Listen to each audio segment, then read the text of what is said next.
Hello friends, welcome to ரோஜா பூந்தோட்டம். இன்றைக்கி சேனலில் fairy rose வளர்க்குறத பற்றி பார்க்க போகிறோம். ஸோ இது வந்து ரொம்ப அழகான ரோஸ், நிறைய கொத்து கொத்தாக அப்படியே பூக்கள் பூத்துட்டே இருக்கும், பார்க்கும்போதே ரொம்ப அழகாக இருக்கும். இது வந்து நான் பல்லாவரம் சந்தையில் வாங்கினேன். இது நீங்கள் வாங்கும்போது நல்ல பெரிய செடியாக பார்த்து வாங்குங்க, சரியா?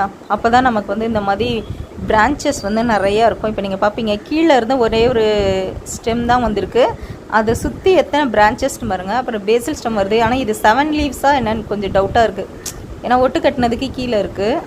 ஸோ மற்ற இதிலெல்லாம் பேசில் ஸ்டெம் நிறையா வந்திருக்கு எனக்கு மழை பெஞ்ச உடனே. அதுக்கப்புறம் உரமும் நம்ம போடுறோம் இல்லையா, 10 நாளைக்கு ஒரு தடவை தவறாமல் உரமும் போடுறோம், அதனால் ஏகப்பட்ட பேசில் ஸ்டெம் வருது. இதே மாதிரி பேசில் ஸ்டெம் நிறையா வந்தால் தான் நமக்கு நிறைய கிளைகள் வரும், அந்த கிளைகளில் இருந்து நமக்கு நிறைய பூக்கள் வரும், அந்த ஸ்டெம்மும் நல்லா ஸ்ட்ராங்காக இருக்கும். இதை நான் வந்து அடிக்கடி சொல்லிகிட்டே இருப்பேன். அது மாதிரி நீங்கள் செடி வாங்கும்போது பெரிய செடியாக பார்த்து வாங்குங்க, சரியா? அதுதான் உங்களுக்கு வந்து இந்த மாதிரி நிறைய கிளைகள் இருக்கும். ஒரு கிளை 2 கிளை வச்சோம் அப்படின்னா வளர்கிறது கஷ்டப்படும். ஏன் அப்படின்னா, நமக்கு சப்போஸ் டைபேக் ஆயிடுச்சு ஒரு கிளையில் அப்படின்னா, இன்னொரு கிளையில் வந்து நிறைய கிளை இருந்ததுன்னா அது பிழைச்சி வந்துடும். ஆனால் ஒரு கிளையை மட்டும் வச்சுட்டு 2 கிளையை மட்டும் வச்சுட்டு டைபேக் ஆயிடுச்சுன்னா நம்மளால் காப்பாற்ற முடியாது. அதனால தான் பிரான்ச்சஸ் நிறையா இருக்கிற மாதிரி பார்த்து வாங்குங்க அப்படின்னு சொல்கிறேன். அப்போ வந்து ரேட்டு கொஞ்சம் ஜாஸ்தி ஆகும். சாதாரணமாக நீங்கள் நர்சரியில் 100 ரூபா அப்படின்னு வாங்கினீங்கன்னா, இந்த மாதிரி கொஞ்சம் நிறைய பிரான்ச்சஸ் இருந்ததுன்னா ஒரு சில டைம் 150 கூட ஆகும். ஸோ நீங்கள் வந்து 150 இது அதிகமாக இருக்குது, எனக்கு 100 ருபீஸ்க்கு சின்னது போதும் அப்படிலாம் வாங்காதீங்க. அந்த 150 கொஞ்சம் விலை அதிகம்னாலும் அது வாங்குங்க, அது வந்து நமக்கு கூட நல்லாயிருக்கும். ஸோ யாருனாலும் சரி, எனக்கு பெரிய செடியாக நீங்கள் கொஞ்சம் பார்த்து வாங்கிக்கிறது பெஸ்ட்டு. இப்போ நான் வந்து கட் பண்ண போகிறேன். கொஞ்சம் நல்ல ஷார்ப்பான சீசர் கட்டர் அந்த மாதிரி வச்சு கட் பண்ணணும். அதே மாதிரி நான் இப்போ பண்ணுறது வந்து ஹார்ட் ப்ரூனிங் கிடையாது, சாஃப்ட் ப்ரூனிங். சாஃப்ட் ப்ரூனிங்னா அந்த மேலே வந்து ஸ்டெம் வந்து ரொம்ப அதிகமாக கட் பண்ணாமல் அந்த சின்ன சின்ன பூக்கள் மட்டும் நான் கட் பண்ணுறேன் பாருங்க. இதுக்கு பேர் தான் சாஃப்ட் ப்ரூனிங். இது வந்து சம்மர் டைம் இல்லையா, வெயில் அதிகமாக இருக்கிறதுனால இந்த மாதிரி சாஃப்ட் ப்ரூனிங் தான் பண்ண முடியும். இது நம்ம பூக்கள் அழகாக இருக்குன்னு சொல்லி அப்படியே வச்சிட்டோனால நமக்கு பூக்கள் பூக்காது. அதுக்கப்புறம் முக்கியமான இன்னொரு விஷயம் என்னென்னா, செடி வாங்கிட்டு நம்ம நடவு பண்ணுவோம் இல்லையா, அப்போது வந்து இந்த மாதிரி கணுப்பகுதி கொஞ்சம் மேலே வெளியே தெரிகிற மாதிரி நீங்கள் வைங்க. அதையும் சேர்த்து உள்ளே வச்சு அது வரைக்கும் நீங்கள் மண் போடக்கூடாது. போட்டிங்க அப்படின்னா அந்த செடி வந்து சரியாக வளராது. ஸோ நான் ஏற்கனவே பெங்களூர் ரோஸில் 2 தடவை நான் காமிச்சிருப்பேன். ஸோ சரியாக வளராமல் அதுக்கப்புறம் திருப்பி எடுத்து நான் அது அந்த கணுப்பகுதி வெளியே தெரிகிற மாதிரி மாற்றிலாம் வச்சுருப்பேன்.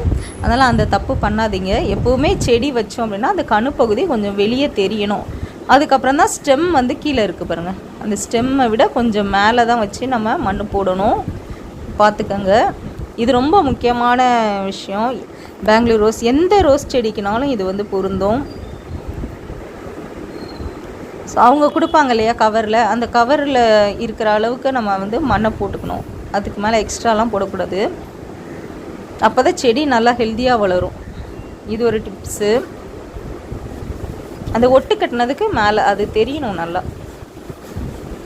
விரல் வைக்கிறேன் இல்லையா, அதெல்லாம் ஒட்டு கட்டின பகுதி, அந்த இடம் நமக்கு தெரியணும். அப்போ தான் ஆக்சிஜன் நல்லா போகும், ரூட்டுக்கும் நல்லா ஆக்சிஜன் போகும். ஆக்சிஜன் போனால் தான் செடி நல்லா வளரும்.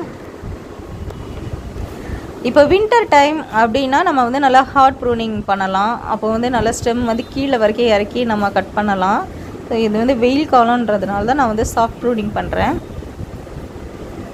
ஸோ எப்போவுமே நம்ம கிளைமேட்டை வந்து 2ஆக பிரிச்சுக்கணும். ஒன்று வந்து சம்மர், ஒன்று வந்து வின்டர் இல்லையா, அதுக்கேற்ற மாதிரி தான் நம்ம செடிகளை கட் பண்ணுறது கூட நம்ம கட் பண்ணணும். உரங்களும் அது மாதிரி 2ஆக பிரித்து போடணும்.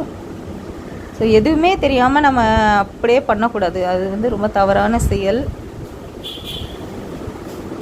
நம்ம வின்டர் டைம் தான் நல்ல செடியெல்லாம் எவ்வளோ தூரம் நம்ம கீழே இறக்கி கட் பண்ணணுமோ அதெல்லாம் அந்த குளிர்காலம் வின்டர் டைம் தான் நம்ம பண்ணணும். இப்போ சம்மரில் ஜஸ்ட் அந்த பூத்த கிளையை மட்டும் நம்ம கட் பண்ணால் போதும்.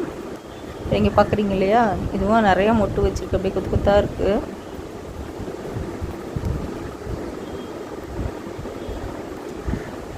ஸோ உங்களுக்கு எங்கே வாங்க விருப்பமோ அங்கே வைக்கிங்க. பல்லாவரம் சந்தையில் ரேட்டு கம்மி. ஸோ மற்ற இடத்துலலாம் கொஞ்சம் ரேட்டு அதிகமாக தான் விற்பாங்க. இது மழை பெஞ்ச உடனே எனக்கு அதில் வந்து பேசில் ஸ்டெம் இன்னும் நிறையா வந்திருக்கு, அப்படியே தளிர்கள் நிறைய வந்துட்டுருக்கு.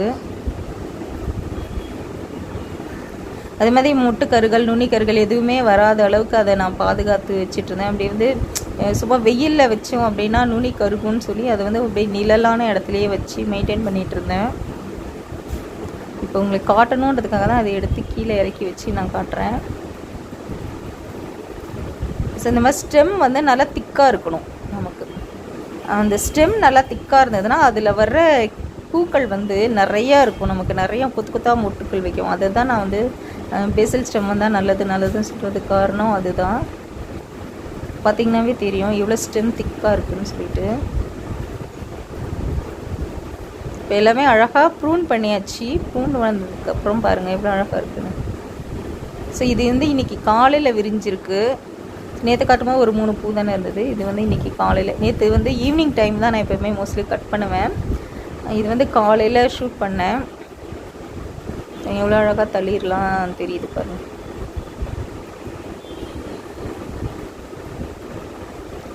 காலையில் நல்லா அழகாக ஹெல்த்தியாக இருக்குது பிளான்ட்டு.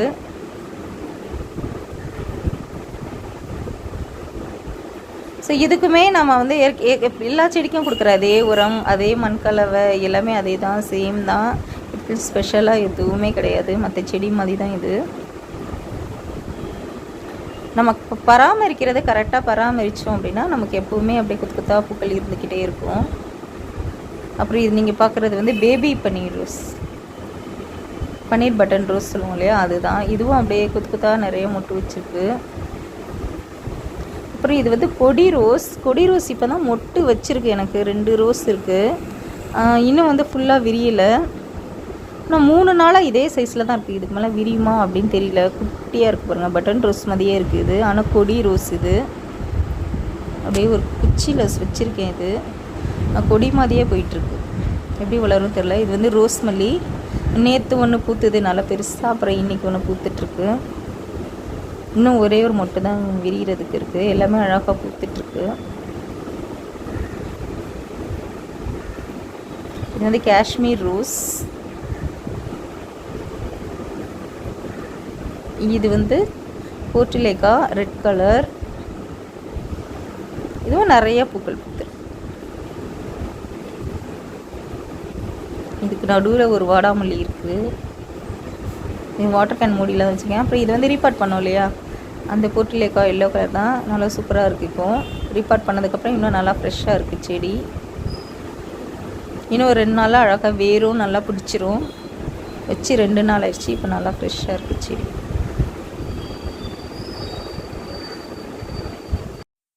இந்த பூ பேர் தெரில. இதோட காய் வந்து நாக்கில் வச்சோம் அப்படின்னா வெடிக்கும், தண்ணியில் வச்சாலும் வெடிக்கும். அந்த பூ தான் இது. ஓகே ஃப்ரெண்ட்ஸ், இந்த வீடியோ உங்கள் அனைவருக்கும் பயனுள்ளதாக இருக்கும். கண்டிப்பாக பிடிச்சிருக்கோம். லைக் பண்ணுங்கள், ஷேர் பண்ணுங்கள். மறக்காமல் ரோஜா பூந்தோட்டம் சேனல் சப்ஸ்கிரைப் பண்ணுங்கள். Thank you friends.